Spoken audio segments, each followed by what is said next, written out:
Olha quem voltou, galera! É isso. Espero que vocês fiquem felizes, tá? Eu também espero que vocês tenham gostado aqui das participações de Rafael e Laura.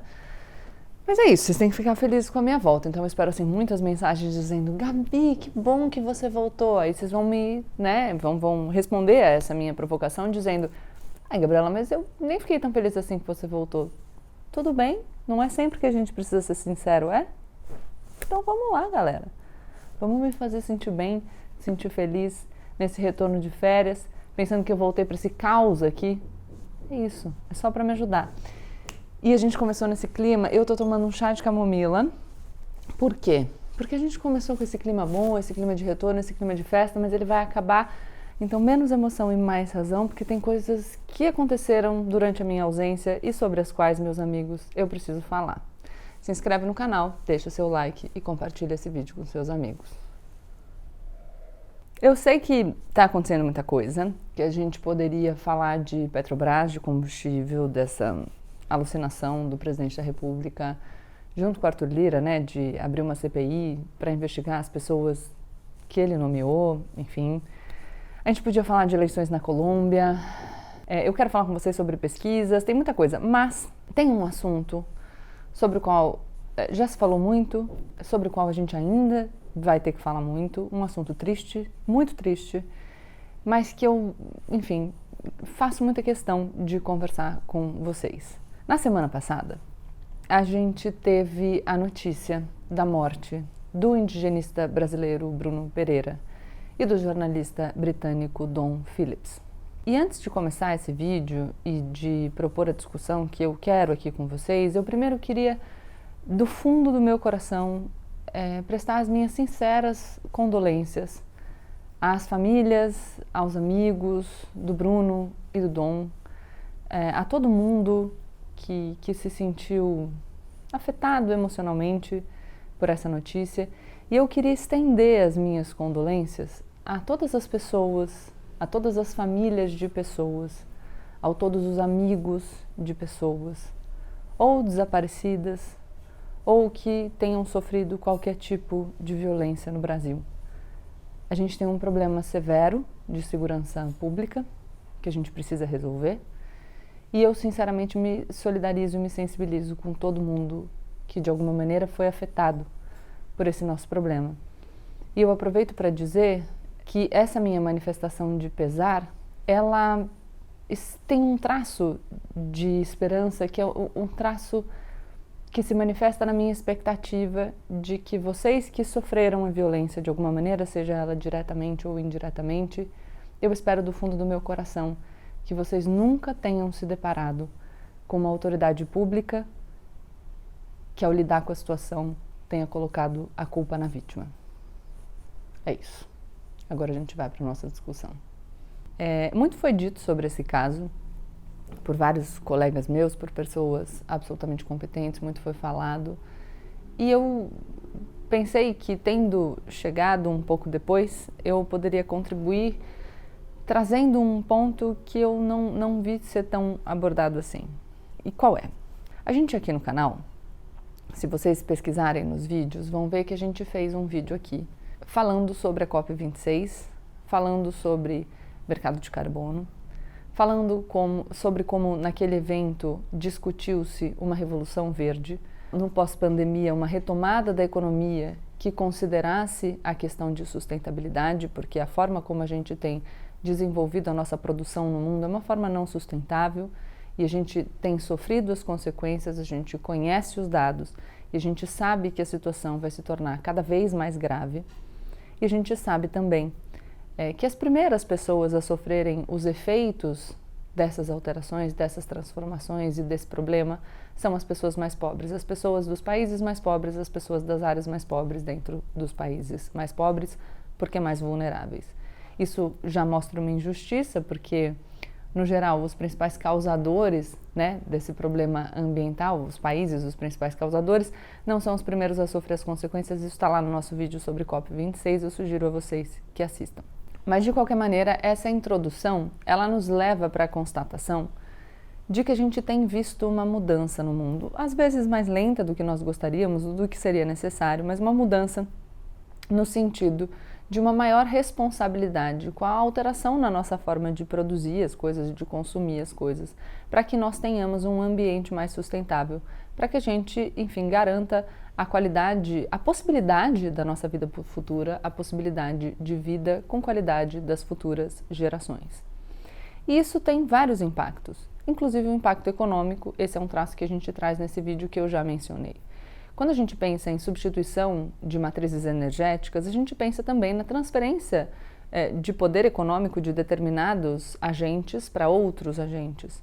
Então, se eu alicerço, se eu escoro o meu desenvolvimento em combustíveis poluentes e eu vejo no mundo uma transição para combustível, para fontes limpas de energia, esse poder econômico muda de mãos e isso é relevante. Se eu começo a ter regras mais restritas de produção agrícola, por exemplo, considerando que hoje em dia a competição entre agentes dos mercados ela é mundial, porque o nosso mundo é globalizado, eu vou ter cada vez mais a exigência que para participar dessa competição em nível mundial, eu respeite essas regras que são impostas a todos os agentes, porque senão eu teria uma competição injusta, irregular, indevida. Eu teria uma vantagem competitiva e, obviamente, os meus concorrentes não vão querer competir com outras pessoas que conseguem ter vantagem e, em virtude dessas vantagens competitivas, por exemplo, de um menor rigor nas regras de proteção ambiental, que consigam oferecer preços mais baixos e aí se colocar de forma vantajosa para alguns compradores, mas me colocando numa posição desfavorecida porque eu estou respeitando essas regras de proteção ambiental. Enfim, a gente vê que essa preocupação com a sustentabilidade, ela vai nortear a nossa economia do futuro. E a gente tem visto isso e discutiu também nesse vídeo sobre a COP26, como isso influencia inclusive no mercado financeiro e como a gente tem visto surgirem certificações sobre práticas sustentáveis nas empresas, para que elas se mostrem como mais interessantes para investimentos e tudo mais. Por que eu estou dizendo isso? Porque seja porque a gente se sensibiliza com as gerações do futuro, seja porque a gente se sensibiliza com a natureza, seja porque a gente tem um interesse meramente financeiro, esse é um assunto que está na pauta e que deve fazer parte da preocupação de todo mundo. Então, se você me disser, eu não estou nem aí, eu acho que, mesmo que você ache que isso é uma balela, tá? A maior parte do mundo não acha.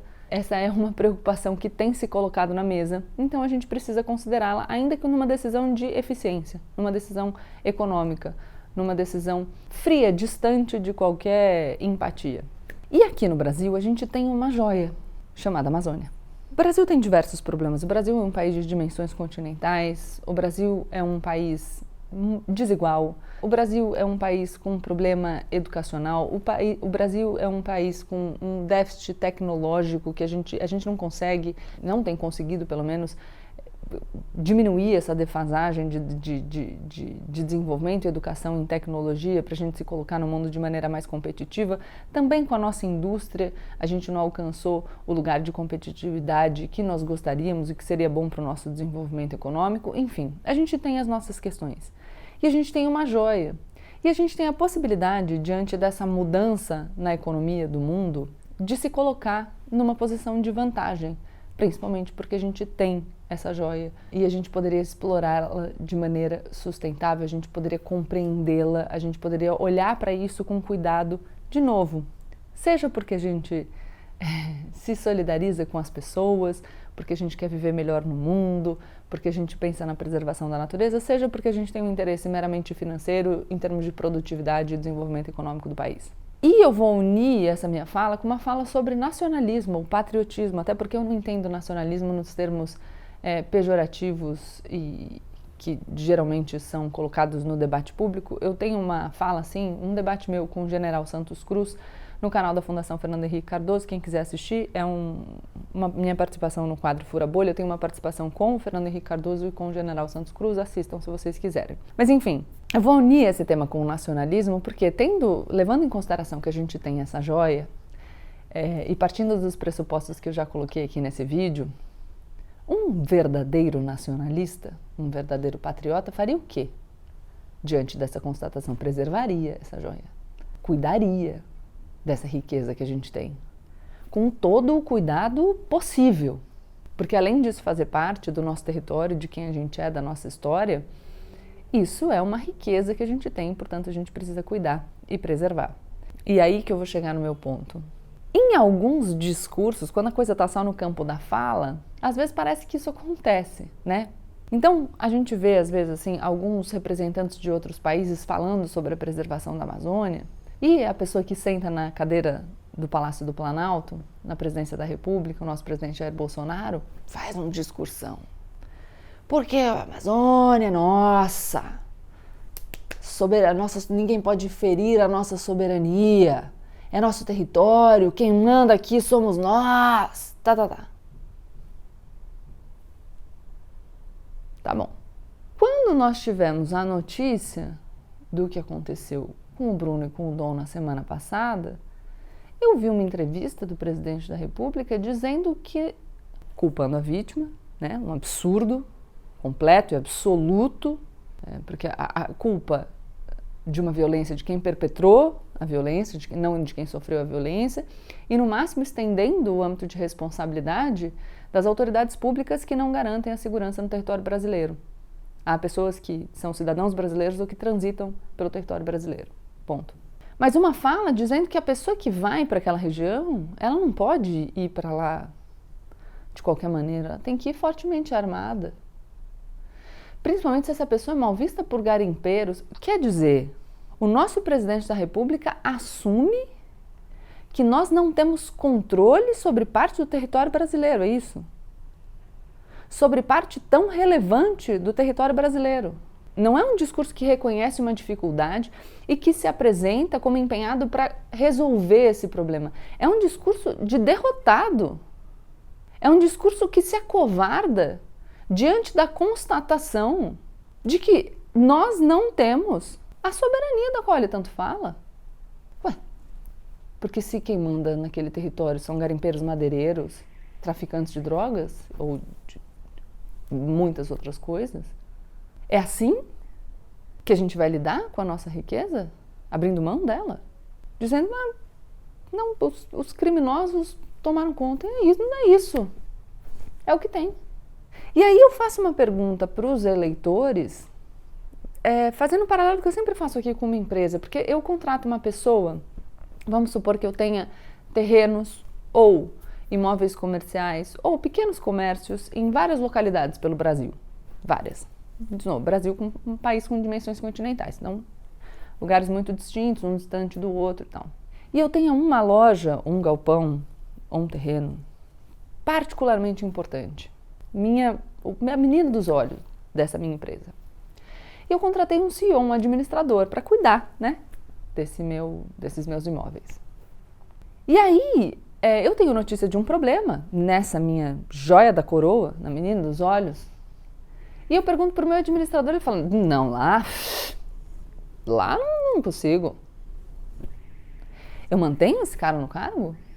Porque para mim parece absolutamente irrazoável continuar remunerando essa pessoa, continuar confiando nessa pessoa, para que ela cuide de algo se ela se abstém de qualquer tipo de responsabilidade. E aqui eu estou dando esse exemplo, mas a conduta padrão do presidente da República é se abster de qualquer tipo de responsabilidade, o que não me permite, de verdade, concluir, se não, obviamente, por um projeto pessoal que tem benefícios para si e para sua família, porque a ele interessa ocupar a cadeira da presidência da República. Não quer fazer nada, não quer assumir nenhuma responsabilidade. Abrir mão das nossas riquezas. Um discurso de defesa da nossa soberania só quando é no gogó. Porque na hora da atuação prática o que a gente viu foi um discurso de derrota, de fracassado. Não, lá não dá para ir. E isso me faz lançar uma outra pergunta aqui para outros atores, porque eu agora me dirigi aos eleitores, eu quero me dirigir às Forças Armadas brasileiras. Porque eu quero perguntar se isso é verdade. Eu quero saber se essa é a posição oficial das Forças Armadas, é isso. Uma assunção oficial de que nós não temos controle sobre o nosso território. Essa é a constatação, ou não?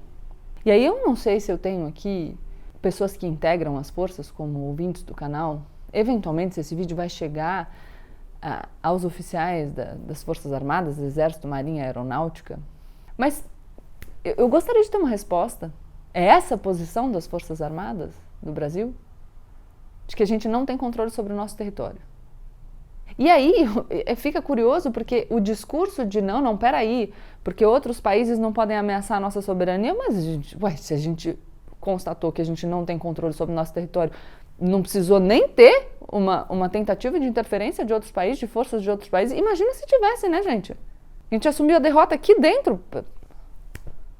Olha, Gabriela, mas é um problema difícil e a gente tem dificuldades que a gente precisa superar. Outro tipo de discurso completamente. Reconhecer dificuldades e dizer que a gente se empenha para superá-las e manter o controle sobre o nosso território, sobre a nossa riqueza, um discurso absolutamente válido e louvável pela transparência. Aliás, eu seria a primeira pessoa a vir aqui e dizer que a gente precisa trabalhar e que a gente precisa colaborar para que nós consigamos, como nação, resolver esses problemas, para que nós mantenhamos, de fato, controle sobre o nosso território e, enfim, junto disso, claro, sempre vou falar sobre a exploração sustentável das nossas riquezas, para que nós nos coloquemos em vantagem nessa economia do futuro. Um discurso completamente diferente de um discurso de derrota que assume que parte do nosso território é controlada pelo garimpo, pelo corte ilegal de madeira e pelo tráfico. E sequer se abala. O que me gera uma outra dúvida, né, que é, se eu percebo, eu, presidente da República, que parte do meu território é controlada pelo garimpo, e eu não me abalo, eu tenho algum interesse nisso? E aí a gente pode analisar discursos passados, enfim, para chegar a essa conclusão. Mas a minha pergunta é um pouco, então, é essa em suma. Principalmente aos eleitores que consideram que essa pessoa, que o Jair Bolsonaro ainda é uma boa opção, pensando, você faria essa escolha de gestão para a sua empresa? Se você tem uma empresa, se você tem um negócio, pode ser um pequeno comércio, só fazer a equiparação necessária, uma pessoa que admite que não tem controle sobre aquilo que deveria controlar e sequer se abala. Eu não acho que a gente precisaria chegar aí, acho que a gente pode falar a gente pode parar na falta de solidariedade, mas enfim. E queria perguntar para os oficiais das Forças Armadas brasileiras se essa é a posição oficial, né? De que a gente não tem controle, a gente abriu mão mesmo. Se é isso. Ou se essa fala está equivocada e, enfim, alguém quer fazer alguma reparação nessa declaração. A gente, quando acha que está ruim, se a gente para olhar com um pouco mais de atenção, a gente pode perceber que a gente está pior. Em tempo, quando uma pessoa tem um discurso de derrota, né? E quando uma pessoa se exime de qualquer responsabilidade, uma estratégia óbvia é tirar o foco de si e tentar jogar o foco para outras pessoas. Quando você faz bem o seu trabalho, você fica feliz em seu foco. Agora, quando você falha, você precisa tentar desviar a atenção para outras pessoas. E aí surgiu a pergunta do porquê quando outros ativistas ambientais morreram no Brasil, em virtude também, vítimas também da violência, outros governos não foram cobrados. E se você fizer uma pesquisa, você que está me assistindo, nos arquivos dos jornais, você vai ver que os governos foram cobrados. Mas a principal diferença entre esses outros casos e o que a gente assistiu nos últimos dias foi o posicionamento das autoridades públicas. Nos casos passados, as autoridades agiram com rapidez e com preocupação. Em nenhum dos casos, o presidente da República culpou a vítima pela violência que ela sofreu. É isso, galera. Até o próximo vídeo.